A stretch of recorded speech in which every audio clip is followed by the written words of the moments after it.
everyone, we're Group 4 and we're a vaccinated other grader and we will be focusing on the human papillomavirus. VOG's main goal is to increase the number of HPV vaccines among low-income women ages 14 to 17 in the San Diego County. Our intervention's priority population are females ages 14 to 17 from 20 high schools in the San Diego Unified District with an annual family income of $30,000 or less. The evaluation question that we will be asking is, do low-income females ages 14 to 17 and their families recognize the importance and benefits of the HPV vaccine? Our conceptual model is the health belief model. However, we will be focusing on the perceived benefits, perceived barriers, cue to action, and preventative health behavior. Perceived benefits of HPV vaccine include reduced risk of cervical, vaginal, vulvar, and anal cancer among females, and prevention of genital warts among females. Perceived barriers include fright of HPV vaccine side effects, language barriers, and cultural barriers. Our cue to action includes providing HPV education programs in San Diego Unified School District, participating in health fairs around low-income communities, and distribution of informational brochures in various languages such as English, Spanish, Chinese, Tagalog, and more. Our overall preventative health behavior is to encourage females ages 14 to 17 in the low-income communities of the San Diego County to increase HPV vaccination. Our evaluation design is a randomized pre-test, post-test experimental study. R stands for random assignment, A stands for Group A, B stands for Group B, X sub 1 stands for normal intervention, X sub 2 stands for enhanced intervention, and O sub 1 stands for self-reported HPV vaccine behavior. Data collected is nominal data, and we will ask the participants, did you receive the HPV vaccine within the last year? There are 20 San Diego Unified District schools that have been selected to receive the HPV health programs from VOG. Within the school databases, we will select 6,000 females ages 14 to 17 with a family annual income of $30,000 or less to receive the intervention.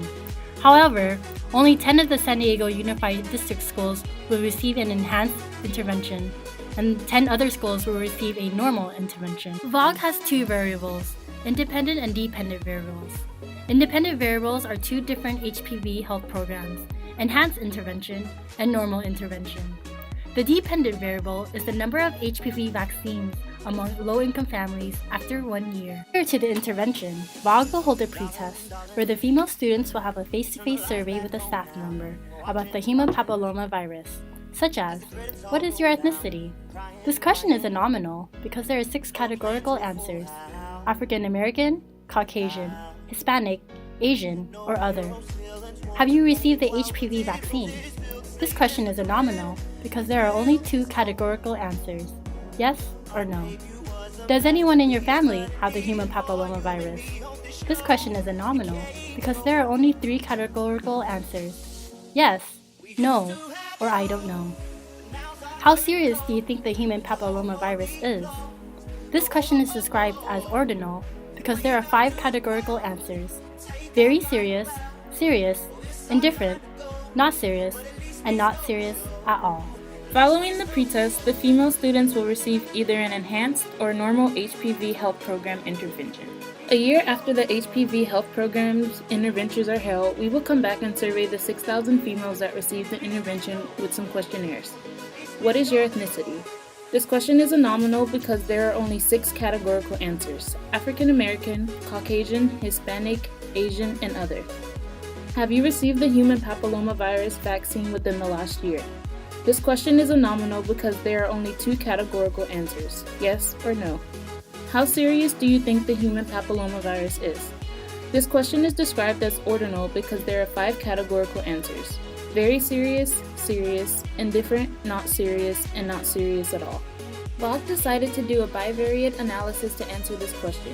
Is there a difference in human papillomavirus vaccination rates between the experimental and controlled groups after the HPV health program? A chi-square test of statistical significance can be used to test the alternative hypothesis that there's a difference in the success of 2 groups. In total, there were 6,000 female students aged 14 to 17 from the 20 San Diego district schools. 3,000 students received the enhanced intervention and 2,500 got it vaccinated. However, 3,000 female students received the normal intervention and only 1,000 got the HPV vaccine. The data showcased that female students who received an enhanced intervention were more likely to get vaccinated compared to the female students who received the normal intervention. A dependent t-test of the statistical difference can be used to test null hypothesis that there's a difference between pre and post-test on the knowledge test. To test the female student's knowledge on human papillomavirus and how it affects her, we will be using a continuous measurement. We will compare the pre-test and the post-test on the knowledge they have gained about human papillomavirus with a post-intervention questionnaire. The female students' knowledge on the human papillomavirus showcases that there is a statistical difference in the mean scores from the pre-test and the post-test. This means that the intervention had an impact of the female students' knowledge. Language and cultural barriers have a negative correlation with the number of the human papillomavirus vaccinations. The greater number of language and cultural barriers there are, the less HPV vaccines there is. All in all, the number of barriers is negatively correlated to the number of the human papillomavirus vaccination. Overall, some limitations of VOG's HPV health program are cultural barriers and language interpretations, participant beliefs, religious views, costs, and time consuming.